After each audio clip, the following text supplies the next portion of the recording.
Higala maing adlaw. Sa miaging episode na imbawaan nato nga gisulat ni Pablo ang 1 Timoteo. Ngadto kang Timoteo aron mahibalo siya unsaon niya pagawi diha sa sulod sa panimalay sa Dios nga mao ang iglesia. Labi na sa iglesia Efeso nga gibilin kaniya ni Pablo sa panahon nga padayon si Pablo dito sa Macedonia o si Timoteo mao ang iyang gipanaligan para sa pag-atiman niini nga iglesia. Ug nahimo ang 1 Timoteo mga igsuon nga guide ug baruganan alang sa tanang mga pastor sa tibuok kalibutan. Sa ilang pagdala sa ilang mga iglesia ug apil usab kita kay halos tanan tibuok kalibutan gasandig niini nga 1 Timoteo kay mao kini ang prinsipyo ug naay mga patakaran kung unsaon pagdumala ang iglesia nga mahal ang pagpalit sa Dios niini. Ug bisan man usab sa mga Bible school, mao gihapon kini ang ilang gasandigan nga puno gyud sa kaalam nga sulat ni Pablo para kang Timoteo pero nahimo usab nga panalangin sa daghan. Itudloan ni Pablo si Timoteo sa pagbawal sa mga tao sa pagpanudlo ug lain nga mga doktrina kay mauray pwede nila itudlo ang ilang nadawat gikan sa mga apostoles. Kung unsa ang gipanudlo sa mga apostoles, maupoy gusto ipaabot o gusto itudlo ni Pablo ngadto kang Timoteo nga mauray dawaton nga pagpanudlo ngadto sa mga kaiglesiyahan. Apil gani ang balaod ni Moises, gipabawal ni Pablo kang Timoteo kanila nga sundon kay ang balaod dili alang sa iglesia. Dili man ang balaod kinahanglan nga tumanon sa iglesia kay ang balaod alang lang sa mga makasasala. Aron mudangop sila kang Hesus ug maluwas, ang balaod maoy giya, maoy dalan nga panganduyo nato ang manluluwas nga mao si Hesus. Apan kung maluwas na ang tawo, kung mamatarong na siya pinaagi sa pagtuo kang Hesus, ang balaod ni Moises dili na alang kaniya. Kay naluwas naman siya. Busa miingon si Pablo kang Timoteo nga bawal gyud nga naay manudlo sa iglesia nga kinahanglan tumanon ang balaod kay dili mao ang function sa balaod sa paghatag sa Dios ngadto sa mga Hudiyo. Dili inon kita makaingon nga dautan ang balaod kay maayo man ang balaod, maayo gyud. Ug ang iyang gitudlo sama sa iyang pagdili sa pagampo sa mga Dios-Dios ug sa iyang pagdili sa pagpanapaw, gitudlo gani usab kini sa mga apostoles. Apan ang balaod atong timan-an ug hinumduman dili makaluwas sa tawo. Ug ang 613 ka mga lagda o kasuguan nga apil sa balaod ni Moises nga gihatag sa una ngadto sa mga Hudiyo gibawal sa mga apostoles nga ibarog sa iglesia. Kinahanglan nga ang iglesia makatutok, makapikit nga si Hesus walay lain. Siya ang insakto nga angay sa ligan ug insakto nga doktrina nga angay nga dawaton. Mga igsoon, ang tuyo ra sa balaod mao ang pagpadangop sa wala pa maluwas ngadto kang Hesus. Mauray kahimtang sa balaod ug mo'y iyang tumong giyara nga makasayod ang tawo nga makasasala siya ug bisan pa kung iyang tumanon ang balaod, dili man mao'y muhatod kaniya sa kaluwasan, kay ang balaod, igo lang. Nga makahinumdum kita, nga makasasala kita, ug tungod niini, kinahanglan kita mudangop kang Hesus. Naapagilahi nga mga butang, nga gidili sa Dios pinaagi kang Pablo diya sa iglesia, nga nahimbawaan gihapon nato sa miaging episode. Ang mga sugilanon ug ang walay katapusang asoy sa kagikanan nga gihisgutan nato sa atong pagtuon. Sa ato pa ang walay katapusan sa paghisgot sa taas kay nga mga listahan sa mga kagikan. Kining mga butanga nakahatag ra og hinungdan sa panaglantugi diha sa iglesia. Siguro nga isig susi sila o isig sulti sila kung asa sila nga tribo gikan o basin isig pasigarbo sila. Ug matod pa ni Pablo, dili angay nga sige kini hisgutan kay muhatod lang kini sa panaglantugi. Ang pinakatumong ni ining tanan nga mga gidili alang sa iglesia, mao nga kinahanglan diha ra mo kupot, diha ra mo pikit ang mga magtutuo sa balaang pulong sa Ginoo sa tudlo sa mga apostoles walay lain. Ug dili sa balaod ni Moises o sa mga sugilanon o sa bisan unsa nga lahi nga mga doktrina nga gawas sa gipangtudlo sa mga apostoles. Mao kini ang hugot nga gipasidaan o gisulti ni Pablo diha kang Timoteo para sa pagdumala sa iglesia Efeso. Balikon sa nato pagbasa ang mga bersikulo nga atong gitun-an sa 1 Timoteo sa miaging mga episode, ay hadaan kita musumpay sa sunod nga mga bersikulo. Diya sa 1 Timoteo kapitulo 1, bersikulo 1 hangtod sa 11.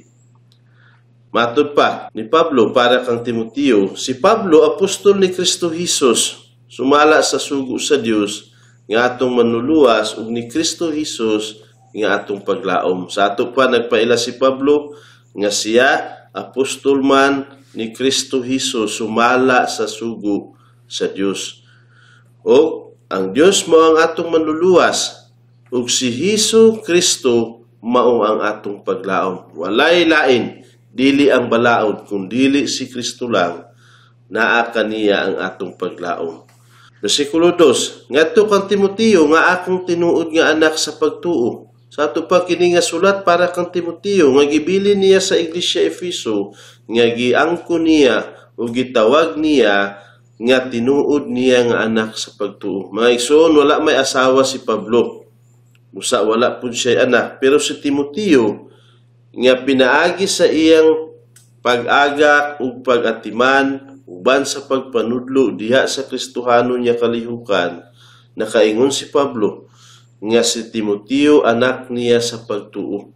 Ay ngano kung unsa ang gaypanudlo ni Pablo, mao gihapon ang iyang gaypanudlo. Kung unsa ang paagi sa gugma ni Pablo, mao gihapon. Bisan wala si Pablo, si Timoteo mahimo nga makatudlo ug makapadayon kay ang iyang nahibaluan mauman usab si Pablo ang nagtudlo kaniya. Busa matud pa ni Pablo, si Timoteo nga akong tinuod nga anak sa pagtuo. Ang grasya, kaluoy ug ang kalinaw gikan sa Dios nga Amahan ug kang Kristo Jesus nga atong Ginoo.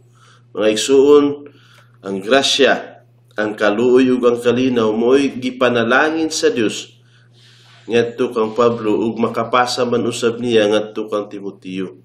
Walay lain niya butang nga gisulti ni Pablo para kang Timoteo nga angay niyang angkunon sa matag adlaw ang kalinaw ug kaluoy gikan gyud sa Dios nga Amahan ug gikan kang Ginoong Hesukristo nga atong Ginoo usab. Bersikulo 3, sumala sa akong pag-agda kanimo sa nagpadulong ako sa Macedonia, magpabilin ikaw sa Efeso, aron imong pasidan-an ang pipila ka tawo sa dili pagpanudlo ug lain nga mga pagtulunan. Mo'y usa nga tumong ni Pablo ngano'y gibilin niya sa Timoteo dito sa Efeso aron nga makapadayon sa pag-atiman ug sa pagbantay sa iglesia Efeso kay naa lagi mga pagtulunan didto nga gipanudlo sa uban nga mga tao nga mooy hinungdan nga ang ilang iglesia na hinay-hinay pagkaunlod.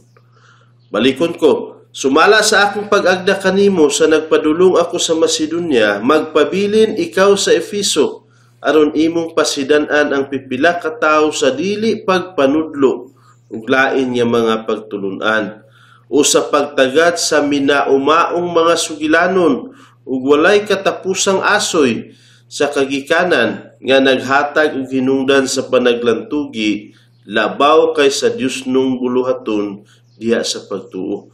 Sa ato pa dili lugar nga kahisgutan ang pagpauswag sa pagtuo kung dili ang sige nga kahisgutan mao ang sige hisgut sa taas nga mga sugilanon sa mga kagikanan ug sa mga minaumao pagid nga mga sugilanon nga murag siguro maoy sige nga kahitabo sa panahon sa ilang panagtigom.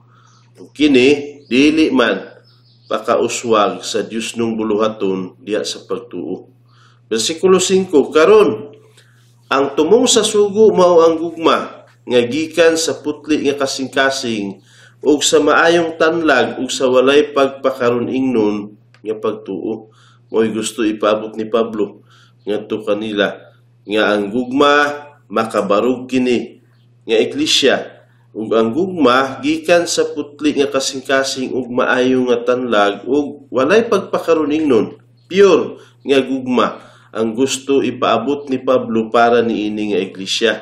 Pipila kanila ang mibiya gikan niini ug nahisalaag ngadto sa walay kapuslanang pagpanulti. Buot mahimong mga magtutudlo sa balaod bisan wala makasabot sa ilang gilitok o mahitungod sa mga buta nga ilang ipamatud-an. Walay kaayuhan, dili mo sangko para sa pagtubo sa iglesia kundili nahimo hinuon kini nga walay kapuslanan. Gusto sila mahimo nga mga magtutudlo sa balaod pero ang tinuod wala sila makasabot sa ilang gipanglitok matud pa ni Pablo. Busa kinahanglan nga paundangan ug pasidan-an nga undangan nila kini nga dili pakauswag nga buluhaton sa iglesia. Bersikulo 8. Kita nasayod nga ang balaod maayo. Maayo gyud kun ang matag usa magamit niini subay sa balaod. Og makasabot niini nga ang balaod wala himua alang sa mga matarong kundili alang sa mga malinapason ug mga masupilon.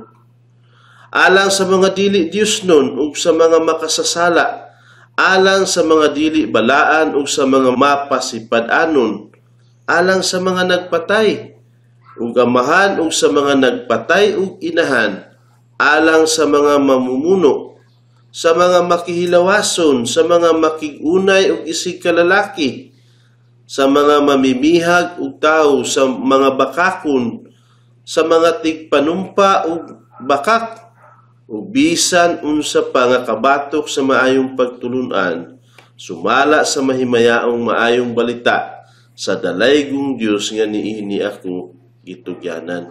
Sa ato pa, kung ato makita kini nga picture ug pila ka panahon nato kini nakita, mao kini ang balaod. Ug ang balaod dili lang kay napulo kundi sa 103 tanan nga apil ang lagda ug mga kasuguan. Ug makita nato dinhi nga dako nga ikis. Ug ang function sa balaod pakaparehas ra sa scanner nga atong makita nga pinaagi niini makabaluta kung naatay sakit o naatay gabation nga hilanat kay pinaagi niini mumarka ang kainit sa atong mga lawas. Ug pinaagi usab niini ang balaod gapaila lang nga ang tao makasasala. O kini nga kahimtang kung masusi nato nga kita makasasala nga parehas sa scanner nga mukasusi nga naatay hilanat, kinahanglan nga mangita ta og insakto nga tambal niini para maulian. Ug mga igsoon ang balaod dili man mao ang paagi sa kaluwasan, kung dili kung atong makita si Jesus mao ang insakto nga tambal ug insakto nga kaluwasan sa tibuok kalibutan ug sa bisan kinsa nga mga tawo nga magtuo. Balik-balik kini nga isulti nako kaninyo, ang balaod dili makaluwas kung dili si Jesus lang ang insakto nga gihalad para sa kada usa ug pinaagi niini makaangkon kita og kinabuhing dayon. Sa ato pa, ang mahimayaong maayong balita ug ang insakto nga mga doktrina nga gisalig sa Ginoo kang Pablo ug sa ubang mga apostoles mauray atong dawaton ug saligan, walay lain ug gidili alang sa mga magtutuo ang pagbalik ngadto sa balaod ni Moises o ang pagsambog sa balaod ngadto sa pagtuo kang Hesus. Dili mahimo nga plasan si Hesus. Dili mahimo nga atong plasan si Hesus. Mo'y insakto nga kahimtang kay si Hesus ang kumplito para sa atong mga kaluwasan. Nakaroon isgutan nato ang mahitungod kang Pablo. Ay sumala sa atong gisgutan ganina sa nauna na ay mga tao dito sa iglesia nga gatudlo sa pagbalik sa pagpabarog sa balaod ni Moises o gibasihan gihisgutan ni Pablo ang iyang kaugalingon. Mga igsuon, ang kahimtang ni Pablo sa wala pa mituo kang Hesus, usa siya ka pangulo sa mga Hudiyo, nga mainiton alang sa balaod para sa iya istrikto nga gasunod siya sa balaod, sa wala pa maluwas si Pablo. Nag-ingon gani siya, nga dili siya masaway, may tungod sa pagkamataro nga pinasikad sa balaod, kay ang tanan nga balaod, naniguro siya sa pagtuman ni ini busa, kung subayon siya sa balaod, walay makasaway ngadto kaniya. Apan miabot ang panahon nga nakasabot siya nga wala gay tao nga mamatarong pinaagi sa balaod, ug gisalikway niya ang tanan, niyang gisaligan aron maiya si Hesus nga sa una iyang gilutos. Gani pa kung atong mahinumduman, sobra gayud ang iyang pagpanglutos sa mga naluwas, ug atong hinumduman nga gibuhat niya kini subay sa balaod. Ug gusto niya nga ang tanan nga mga tawo nga wala magtuman sa balaod nga nagsunod kang Hesus, mapatay niya. Gani ang uban binakos ug gidala niya dito sa Jerusalem, lalaki ug babae matigulang. Mao kini ang iyang gibuhat. Basahon sa nato ang may tungod sa kahimtang ni Pablo sa wala pa maluwas diya sa mga taga Pilipos kapitulo 3 bersikulo 2 hangtod sa 9.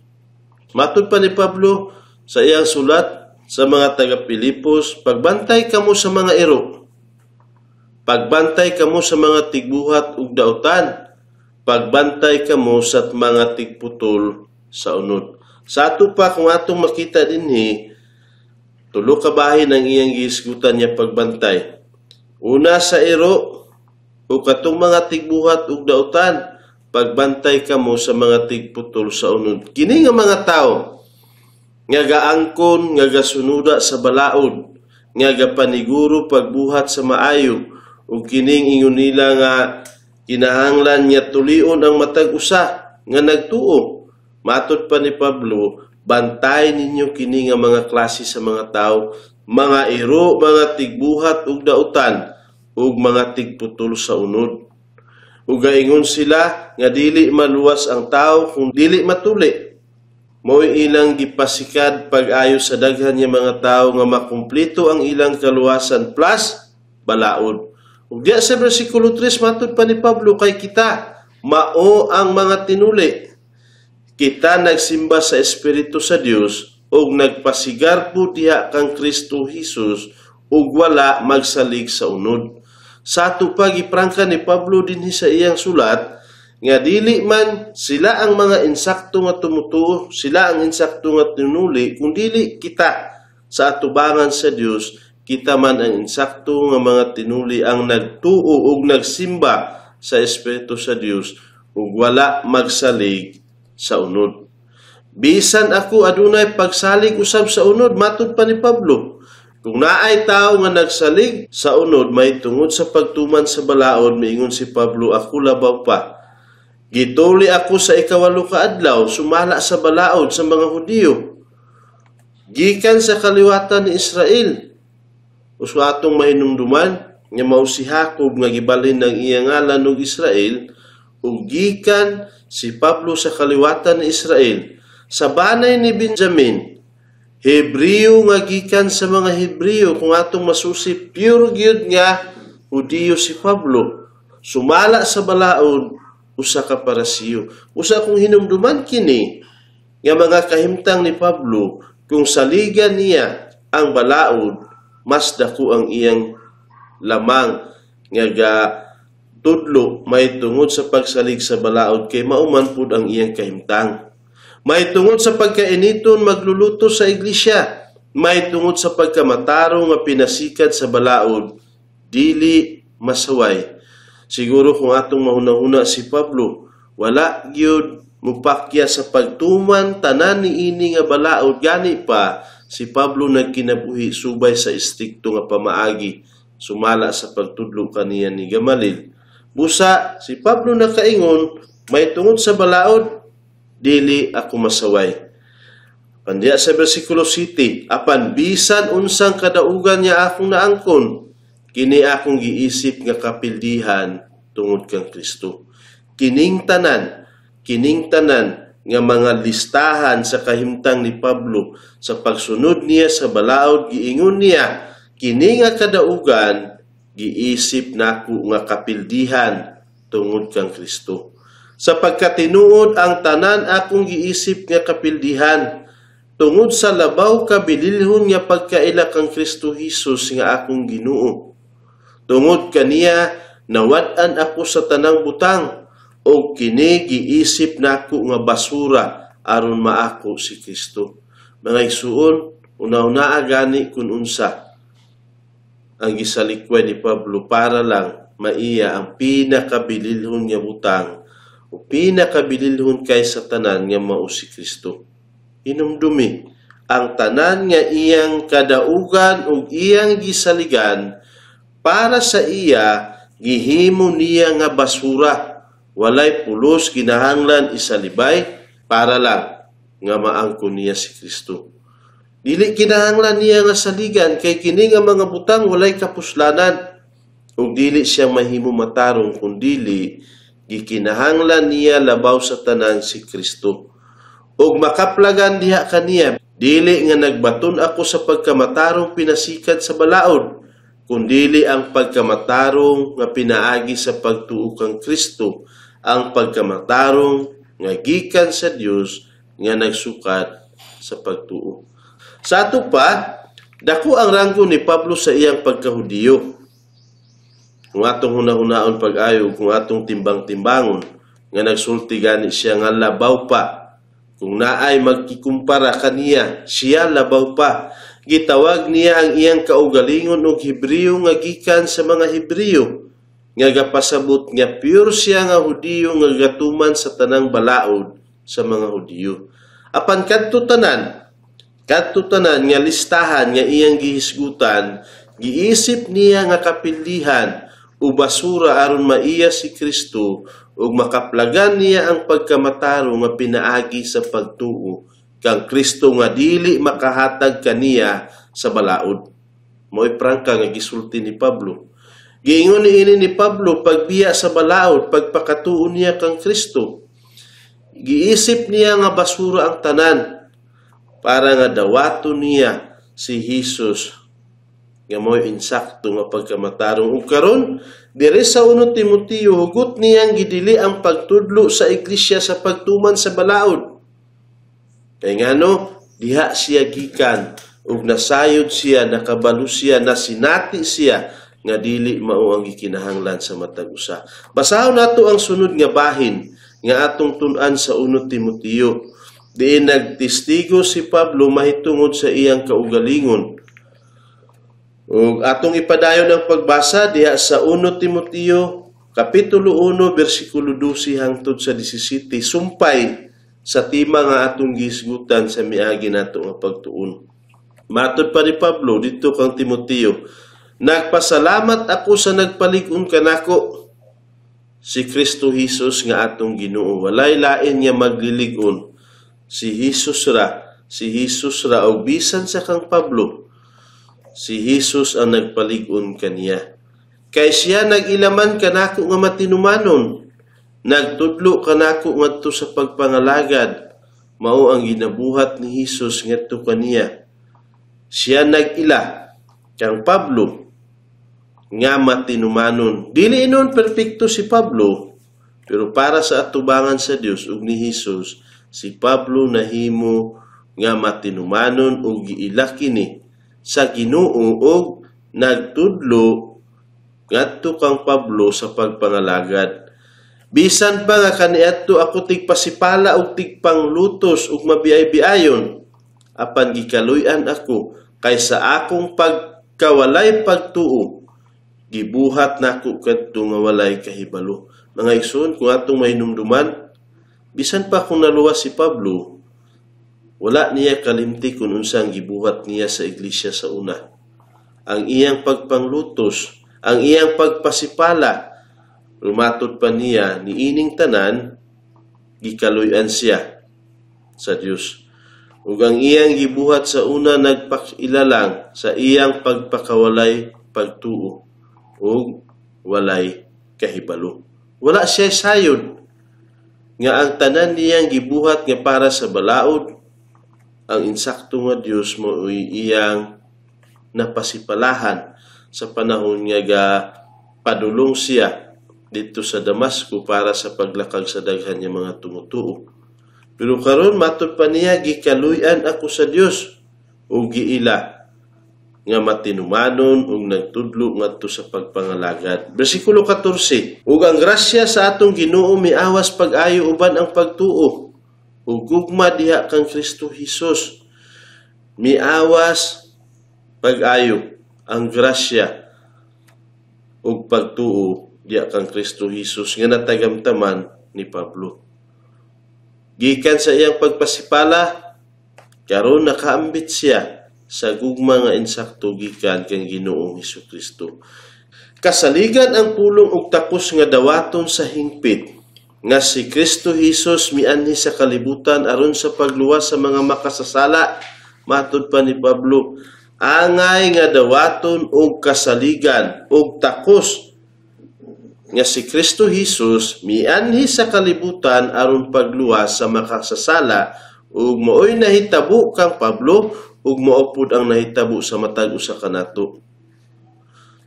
Kinahanglan nga dawaton nato si Hesus. Kung ikaw karon gapaminaw ug gatan-aw niini nga episode, kung wala ka pa mutuo kang Hesus, una-una kini nga bersikulo nga si Hesus nag-anhi sa kalibutan para sa imo ug para sa ako, mo'y iyang tumong. Ug ako mao ang labaw sa mga makasasala, matud pa ni Pablo. Kung naay mga makasasala dinhi sa kalibutan, giprangka ni Pablo nga mas labaw siya nga makasasala apan gikaluy-an ako tungod niini aron nga dinhi kanako nga mao ang labawng makasasala si Hesukristo makapadayag sa iyang hingpit nga pailog alang sa usa ka sumbanan ngadto kanila nga musalig kaniya alang sa kinabuhing dayon. Mga igsuon, ang matag usa dinhi sa kalibutan makasasala man. Pero kung dili ka moangkon sa imong kaugalingon nga makasasala ka, siguro dili ka makapangandoy nga gikinahanglan nimo si Hesus. Kinahanglan mabati nimo nga kinahanglan ka kang Hesus. Ug gani si Pablo gikan sa iyang sulat kang Timoteo giprangka niya nga bisan pa sa iyang pagkalabawng makasasala, mas dako hinuon ang gigrasya ni Hesus para kaniya. Kaya ang tumong para nga makapadayag sa iyang kahimtang ang hingpit nga pailog, pag-antos, pag-ayom-ayom kang Pablo nga mahimo nga sumbanan ngadto kanila nga musalig kaniya alang sa kinabuhing dayon. Maoy nahitabo kang Pablo. Bersikulo 17. Ngadto sa hari sa kapanahunan nga dili mamatay, dili makita ang bugto nga Dios, ang dungog ug himaya hangtod sa kahangturan. Imin. Dinhi sa las nga bahin, puno sa pagdaig ngadto sa iyang manluluwas ug iyang Dios. Si Hesus mao ang hari sa tanan nga mga kapanahunan. Si Hesus dili mamatay. Si Hesus dili makita. Ug si Hesus ang bugtong nga Dios, ang dungog ug himaya, iya man. Iya hangtod sa kahangturan. Sa ato pa, mao kini ang gitistigos ni Pablo may tungod sa iyang kaugalingon. Nag-ingon siya nga kaniadto usa siya nga tigpasipala ug tigpanglutos ug mabiay-biayon. Apan nabuhat niya kini tungod sa iyang pagkawalay pagtuo. Ug gikaluy-an siya sa Ginoo. Ug maingon pud si Pablo nga siya ang labaw sa mga makasasala, kay iya ganing ipapatay ug ipabilanggo ang mga sumusunod ni Hesus. Apan bisan ingon ani siya kadautan, gikaluy-an siya aron didto kaniya makapadayag ni Hesukristo ang iyang hingpit nga pailog ngadto kanila nga musalig kaniya alang sa kinabuhing dayon. Tungod kay si Pablo, giluwas man ni Hesus, iya usab luwason ang bisan kinsa basta mutuo kaniya. Matong mainumduman diha sa paglansang kang Hesus diha sa krus, adunay mga tulisan nga kauban niya. Ug gani pa ang usa niadto nakatuo. Ug naluwas man, nakaangkon sa kinabuhing dayon nga misulti gani si Jesus. Karon dayon, uban kita sa akong paraiso. Mga igsuon, dili man babag sa tao ang makasasala nga kahimtang o kinaiya. Kinahanglan lang kamutuo kay mao ang gapanganduyon ni Jesus para sa imo ang pagtuo ngadto kaniya nga siya ang manluluwas mo'y bugtong paagi nga makagawas ka sa imong lisod nga kahimtang ug masumpay ka balik kaniya. Kung naay tao nga gahuna-huna nga sobra kaayo siya kadautan ug imposible nga siya makadahumpa nga siya luwason ni Jesus, ingna siya nga kung mutuo siya kang Jesus, muawas diya kaniya ang grasya sa atong Ginoo nga Jesus nga dili gid masukod, dili makakumpara nga gugma, ug dili gyud masukod nga gugma nga lalumpa sa dagat duag pa sa kalibutan. Ug samas nga gugma nga gipakita niya kang Pablo ug mauman usab ang iyang ipakita sa matag usa kanato. Timan-i ang bililong gitawag ni Pablo kang Jesus nga bugto nga Dios. Si Jesus ang bugto nga Dios, walay lain.